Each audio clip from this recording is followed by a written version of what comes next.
Okay, you guys, we have some Weasleys. The Harry Potter HBO reboot is getting more and more casting announcements. The roles are getting filled up thick and fast. And the Weasley family is looking pretty full. It's not complete yet, but the burrow is definitely not as empty as it was a couple of days ago. Obviously, Ron and Molly had already been announced. Alastair Stout as Ron and Catherine Parkinson as Molly. But we now have the twins, we have Percy, and we have Ginny as well. So I thought I'd quickly jump on, I'd react to the casting picture. It's got all of these Weasleys in together. Though not Molly, it's like the Weasley kids that have been announced. We'll take a look at the actors, see what they've been in before, see how they look compared to their character, and just generally share my thoughts. So this is the picture they announced these castings with. All of them together, not in costume, but smiling, looking like a family, and looking very, very ginger indeed. Which is the least you'd expect for the Weasleys, right? So up first, it's Tristan Harland as Fred Weasley and Gabriel Harland as George Weasley. Do we think they were twins? No. Do we think they knew each other already? Right, okay.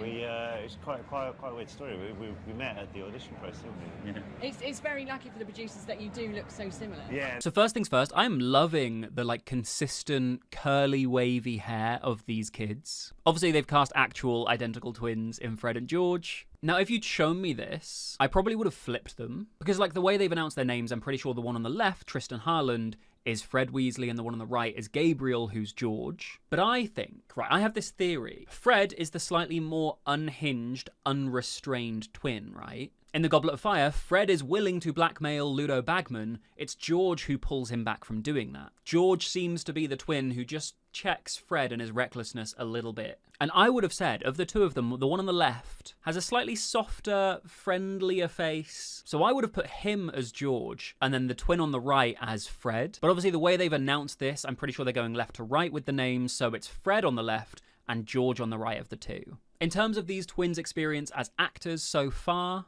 Tristan was in The Last Kingdom playing a character called Escar. Gabriel was also in The Last Kingdom playing a character called Young Knut. Now, it's interesting because identical twins are often in TV shows from a very young age. Long story short, there are labor laws, which basically means kids can only be on set for a certain amount of time. And so if you have a main character who is a child, if you can cast them with identical twins, when one kid hits that threshold and has to come off set, the other kid can go on set in their place. Meaning you don't have to wrap shooting any scene with that kid in it earlier than you'd otherwise have to.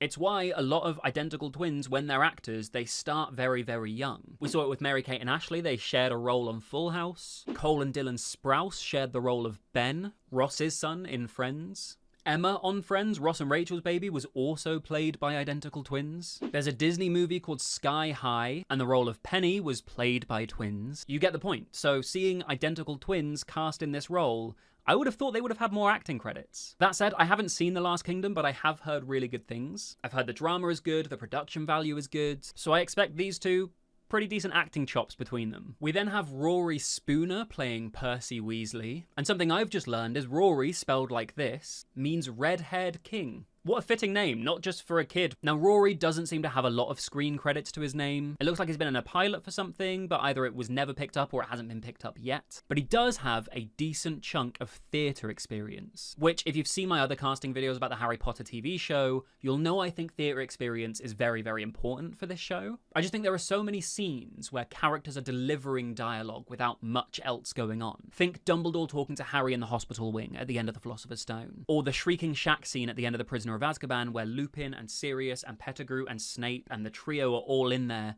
just flying dialogue at each other. And it's sharing so much important information. And for those things, you need good writers who can write good dialogue. You need a good director who can make the scene dynamic and interesting, even though it's just people moving around a space talking to each other. And you need good actors who can command that presence, who can own that scene. So I love that they've gone for Ruari here, who has got stage experience to his name. And not just any stage experience either. A lot of Shakespeare, The Tempest, Twelfth Night, The War of the Worlds is there as well. I don't know anything about Écus, but I'm just like, that is real drama. That's some real acting there. But presumably for this picture, they've dyed his hair, and I don't think it looks out of place. What's wild, though, is I will say that Percy, Fred, and George in this picture, these three actors, have very similar smiles and eyes as well. Like, they could be a family, genuinely. So far, so good. I really like the casting of these three older Weasley brothers. We've then got Gracie Cochrane as Ginny Weasley. And it must be so weird that she's being cast as Ginny right now. Like, the character is, what, 10 years old in the first book? And is by no means like a main part. Even in the Chamber of Secrets, where Ginny is a more pivotal part of the story, she doesn't like carry too much of the plot. I'd say it's not until like the Order of the Phoenix, the Half-Blood Prince, the Deathly Hallows that she really establishes herself as a key role. Because she comes into her own, she becomes this very capable character, but also she becomes Harry's love interest from that point, right? After things with Cho start going south in the Order of the Phoenix. And it must be so weird being cast here as a 10-year-old who's going to be in the background, pretty much knowing that your role is going to grow in like 5 years' time. It must be also tough for the casting directors not to have a clue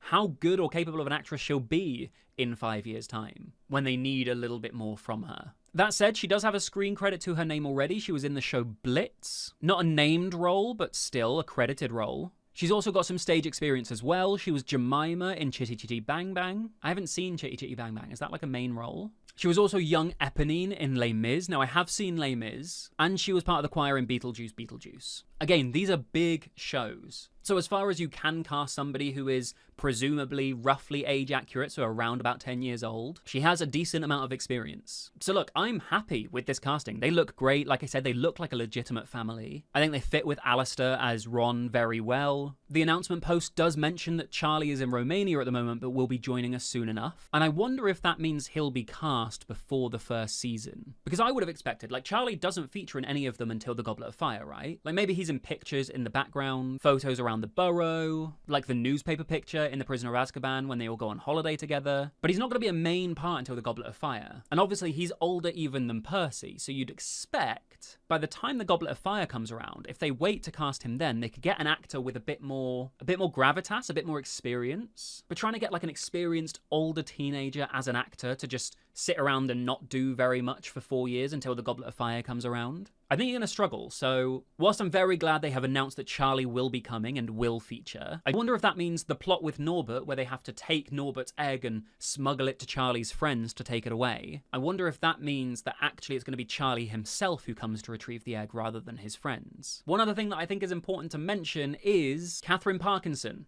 is Molly Weasley. Now, I think it's very, very believable that this could be the mother of this group of children. Like, I don't think that's beyond the realms of possibility at all. Now, we obviously don't have an Arthur who's been cast yet, and I imagine we won't until season 2. Arthur obviously doesn't feature in the first book at all. He's not there when Molly is taking her children to platform 9 3/4. He doesn't appear until after the flying car brings Harry to the burrow in the second book. So I can imagine Arthur won't be cast until season 2. And I don't expect Bill to be cast until the 4th season either. As I said, Charlie might be, but largely, this could be all the Weasleys we get before the show comes out. And I, for one, am loving how they look. If you want to hear my thoughts on some of the other set photos that have come out, you can check out this video. I specifically have some thoughts about Hagrid.